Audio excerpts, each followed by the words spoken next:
Olá, sou eu, Luí Faxinã, por aqui mais uma vez para falar de orixá, sempre de forma bem simples.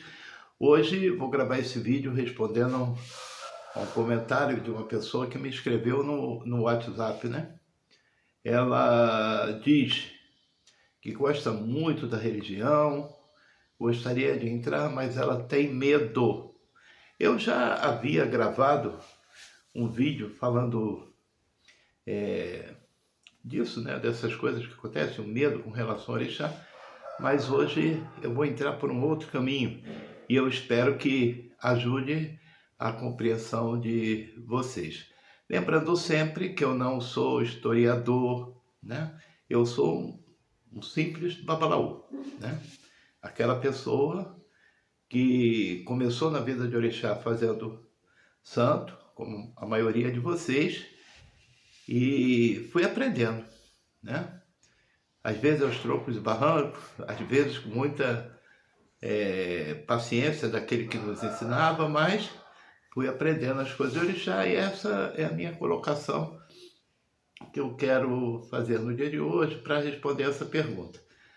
Mas, antes de qualquer coisa, está passando aqui pela primeira vez, assista lá na nossa playlist, procure lá os vídeos, se achar que tem relevância para aquilo que você busca, se inscreva no canal e assine o sininho das notificações. E a todos vocês sempre, meu muito obrigado, realmente é de coração, por estarmos chegando a 38 mil inscritos, que é um feito extraordinário nesse canal. E continue deixando seu like, comentários, porque é sempre muito importante a gente manter o orixá nessa atividade de internet. E aqueles que puderem, se inscrevam lá como membros do canal ou no Apoia-se, né? Procura lá no Apoia-se, que tantos orixás, para dar essa força que a gente está modificando algumas coisas aqui no cenário. Em breve vai estar muito legal para a gente transmitir essas mensagens com mais qualidade, né? De vídeo, de som, e é sempre muito importante. Bom, mas vamos lá. Aí a pessoa me pergunta assim, papá, eu gosto muito da religião, essas coisas todas, tenho amigos, mas eu tenho muito medo de orixá. E eu compreendo, assim, de certa forma, que ela tem razão. Mas se as coisas não forem bem explicadas, essa razão ganha um tom de verdade muito importante para essa pessoa, porque ela não consegue discernir ali de maneira tranquila o que é uma coisa e o que é outra. Bom, quando nós falamos de orixá no Brasil ou nas Américas, nós falamos de orixá a partir do translado, né? Para as Américas, de quem? Dos escravos, dos negros que foram trazidos para cá e sofreram horrores nesse lado do continente, e mesmo assim deixou-nos um legado muito importante, que é a orixá. Mas nós estamos falando de 1400 e pouco, né? Quando os grandes conflitos na África começam a acontecer, por invasão de outras religiões no oeste africano, europeus que invadiram, e tudo isso vira um grande conflito a partir de Oió, né? Onde se renderam ao islamismo nesse primeiro momento, e algumas leis islâmicas foram instaladas nesse período, e isso virou um conflito muito grande, onde pessoas outras tribos eram obrigadas a abandonarem as suas crenças, né? E aderirem ao Império de Oió. Então você imagina que essas pessoas que não aceitavam, né, o novo regime, elas eram capturadas, muitas sofreram horrores e foi fatal para elas. E tudo isso virou um tumulto muito grande, e essas pessoas eram capturadas ainda pelos brancos colonizadores e traziam para a América para serem vendidos. Eram vendidos lá e vendidos novamente aqui. Um mercado horrível de ser humano. Quando se chega que essa condição dessas pessoas trazidas a forças para cá, a linguagem a respeito de orixá era de guerra, de conflito, de perseguição, sabe? E até ajeitar tudo isso aqui, de forma que surgisse aí o candomblé, levou muitos e muitos e muitos anos. Né? Muitos e muitos anos. E esses conflitos nunca foram apartados da realidade primária orixá, né? Quando a gente vai falar de orixá, a gente vai falar de 6.000 anos, 5.000 anos atrás, né? Isso tudo é confundido e bagunçado, acusados de adoração ao demônio, que aquilo não pertencia ao Deus do outro. E isso veio trazido para cá com todos os seus conflitos e guerras. Teve tribos inteiras disseminadas, sabe? Tem orixá que não veio para o Brasil porque a tribo foi disseminada. Por exemplo, Oxóssi passou a ser conhecido no Brasil porque lá isso foi destruído. Tá? Se hoje a figura de Oxóssi aparece, né, nesses países de língua iorubá, estão presentes lá, é o povo daqui do Brasil que levou para lá, porque já estava esquecido, foram disseminados. E no meio de guerras, de confusões, quem vai ter paz para acreditar que aquilo dali é bom? Que aquilo vai trazer benefício para a vida de uma pessoa?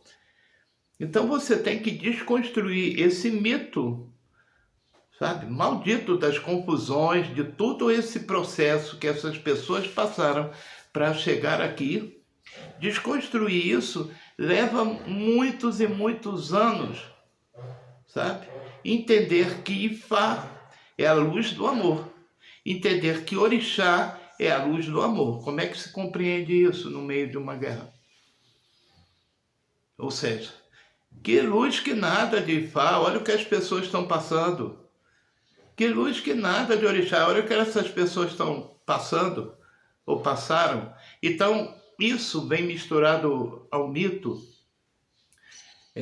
todos esses conflitos. Então, se isso não for passado nas casas de Orixá de maneira clara, sem subjetividade, de maneira honesta e clara, contando todo esse processo histórico, isso não vai acabar.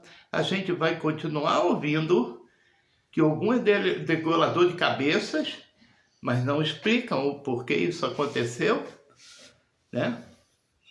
Para se defender, as pessoas vão à luta mesmo, tá?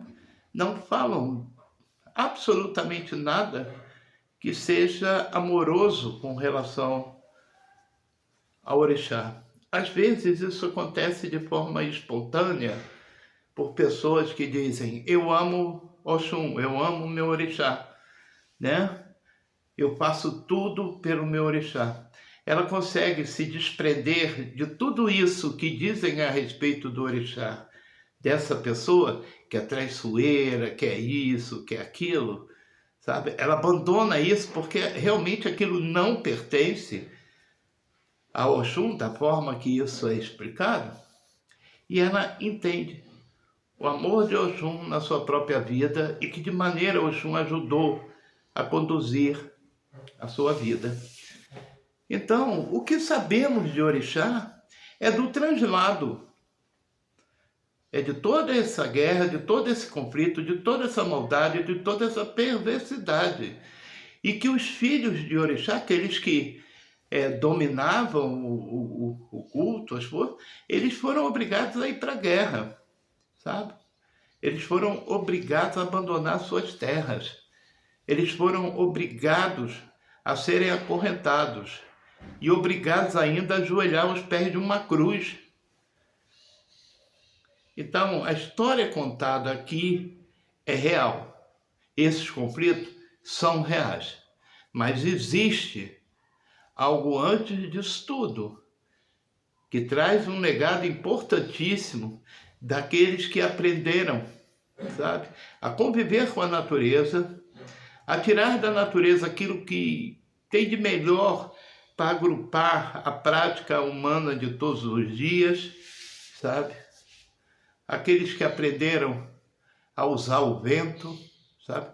Que passou a trazer energia, e olha que nós estamos falando de 4.000 anos, 5.000 anos. Esse legado do orixá, esse aprendizado, ele não veio diretamente para o Brasil. Ele passou por todo um conflito de guerras e perseguições para chegar até aqui, né? Imagina você, pacato, está em casa, tranquilo, com a sua família, essas coisas.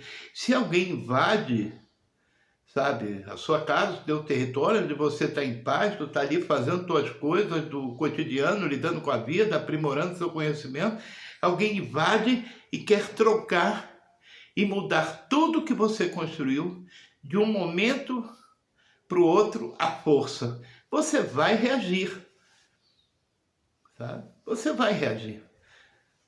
Você é capaz de morrer por aquilo, sabe? Mas antes desse seu conflito, existia você de uma outra forma. E você não deixou de ser da forma anterior. Você está num momento de defesa, de conflito, onde aquilo fica um pouco afastado e a tua natureza humana simples, sabe, de defender, vai estar atuando. Então, se alguém te conhecer nesse momento e você contar a tua história, ela é de conflito. Ninguém vai perceber o que você fez à sua volta. Ninguém vai perceber o que você produziu para aquela comunidade. Sabe? Só vão te enxergar com uma espada na mão querendo arrancar a cabeça dos outros. Então, é fácil entender que uma pessoa tenha medo de estar na religião dos orixás por causa das histórias que elas ouviram e que são, de alguma forma, reais, sabe? Mas isso pode devagarzinho mudar se você buscar a compreensão desse conto histórico, né? Porque foi de verdade, e a partir daí buscar as raízes anteriores a isso, sabe? Não dá para apagar esse momento, mas dá para aprender e relembrar como era antes. E como era antes, a gente pode aprimorar para os dias de hoje, porque esse conflito perdura até os dias de hoje em função de racismo, de preconceitos e uma série de coisas, mas que a gente está banindo. E aí procurar tudo aquilo que representava o orixá antes desses conflitos e trazer para a nossa realidade, onde Ifá é a luz do amor e o orixá continuará construindo grandes bênçãos na sua vida. Mas a guerra existiu. Axé, muito obrigado, gente.